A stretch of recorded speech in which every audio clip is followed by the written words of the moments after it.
Alors l'objectif de cette vidéo, c'est d'utiliser Webbook, qui est une base de données, et d'aller récupérer donc des spectres infrarouges, UV visibles ou de masse, et pouvoir les représenter sur SPECamp ou Regressi. Alors on va d'abord donc dans le navigateur ici écrire Webbook. Et donc on arrive sur cette page du NIST, donc Chemistry Webbook, on clique dessus.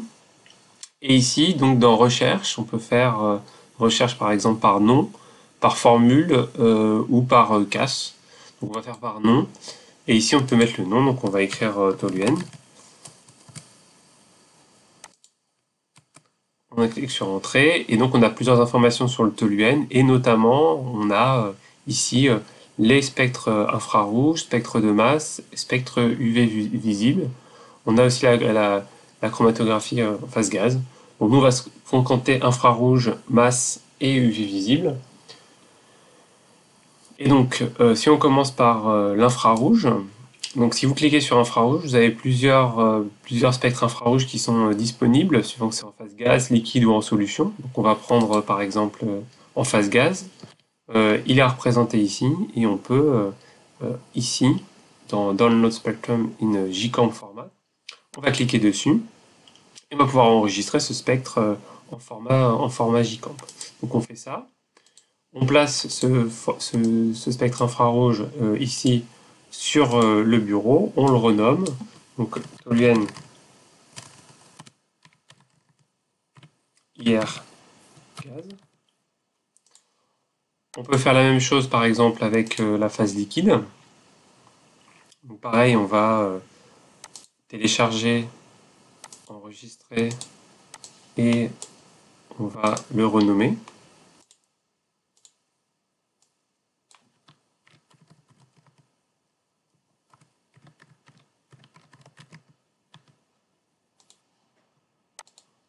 Voilà.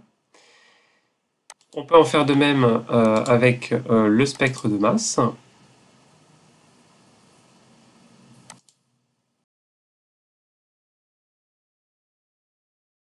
Toluen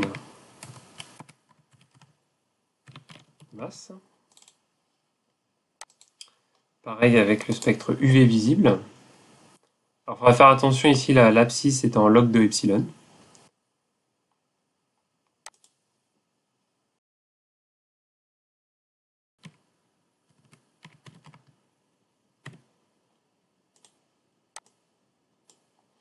Donc voilà, on a téléchargé l'ensemble des spectres qui nous paraissaient intéressants. Et maintenant, ce qu'on peut faire, c'est essayer de les importer sur Regressi ou SPECamp. Alors on va commencer par SPECamp. Donc dans SPECamp, on a donc le module UV visible. Donc ici dans le module UV visible, on peut charger un spectre UV visible. Donc si on fait charger un spectre UV visible, on peut aller charger le spectre qu'on a récupéré pour le Toluen, donc le spectre UV visible ici, et directement, lui, il retrace en absorbance. Donc vous avez l'absorbance en fonction ici de la longueur d'onde. Et donc ce spectre UV visible, vous pouvez mettre ou non un quadrillage, indiquer ou non le nom de la molécule ici, donc qui correspond au nom de votre fichier, le mettre en absorbance ou en logarithme de l'epsilon comme c'était indiqué sur Webbook. Et puis après, vous avez le curseur ici pour pouvoir identifier les différentes bandes. Ça, c'est pour la partie UV visible. On peut quitter le module, aller dans le spectre infrarouge, pareil, charger un spectre infrarouge, ici, donc aller sur le bureau, et puis aller chercher par exemple le spectre infrarouge en phase liquide. Il apparaît à l'écran, vous cliquez droit pour l'avoir sur l'ensemble de la fenêtre. Enlever la limite ici, et sur la partie de droite, vous avez les nombres d'ondes, des bandes caractéristiques et les transmittances correspondantes, ainsi que les intensités qui sont indiquées ici dans ce tableau.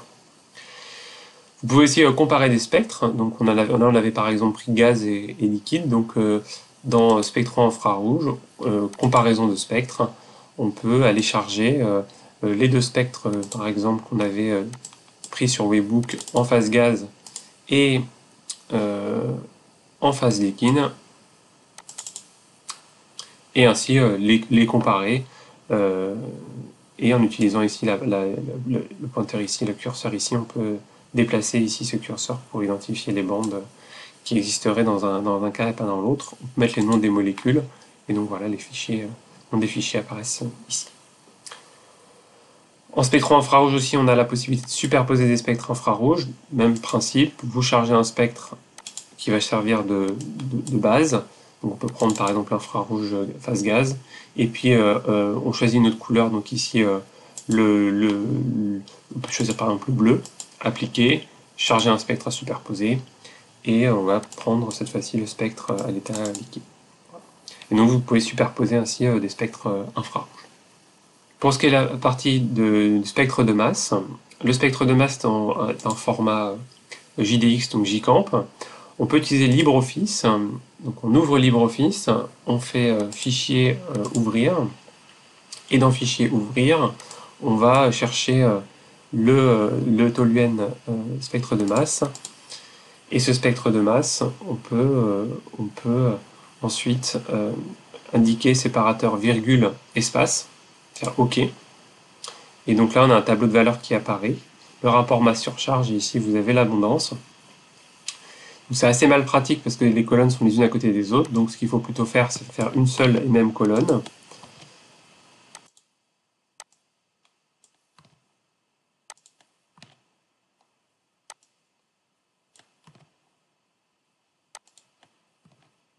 Voilà. Et faire copier, CTRL-C, aller dans régressie, donc ouvrir régressie, fichier nouveau, et il y a deux variables qui apparaissent. Vous avez le spectre qui est indiqué ici. Donc il n'est pas forcément facile de bien le visualiser quand il est avec des lignes. Donc on va changer la visualisation. On va pas mettre des lignes, on va mettre des barres à la place. Donc dans les possibilités que vous avez notamment de représenter des barres. On fait OK et on a directement du coup le spectre de masse. Sur Régressi, vous pouvez aussi importer un spectre UV visible. Donc le spectre UV visible qu'on avait tout à l'heure pour le toluène, par exemple, pareil. Donc dans LibreOffice, vous ouvrez LibreOffice, fichier, ouvrir,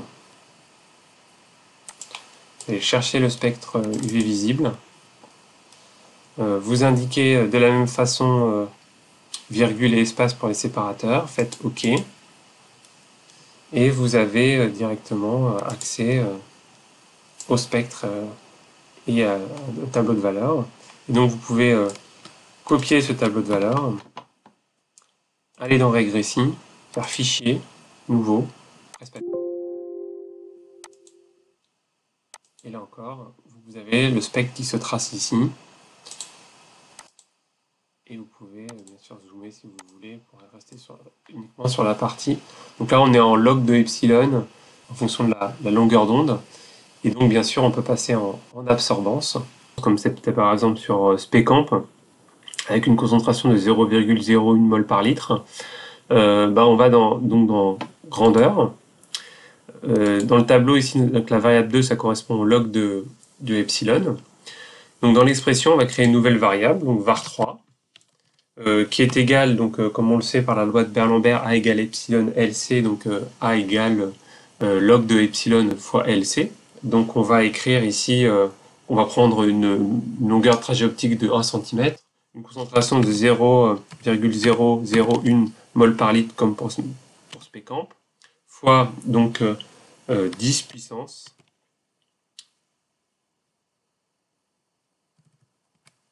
le log de epsilon. Donc le log de epsilon ici c'est la variable numéro 2. Et donc on fait mise à jour. Dans le tableau, il y a donc la nouvelle variable 3 qui est tracée, qui correspond à l'absorbance. Et sur le graphique, ici, si on veut à la place d'avoir ici le log de epsilon, on clique ici sur un clic gauche var3, et donc il se place ici sur le graphique, et on peut enlever, en cliquant gauche, on peut enlever la variable numéro 2, et on peut faire un zoom ici sur la partie intéressante, et on a donc cette fois-ci l'absorbance en fonction de la longueur d'onde.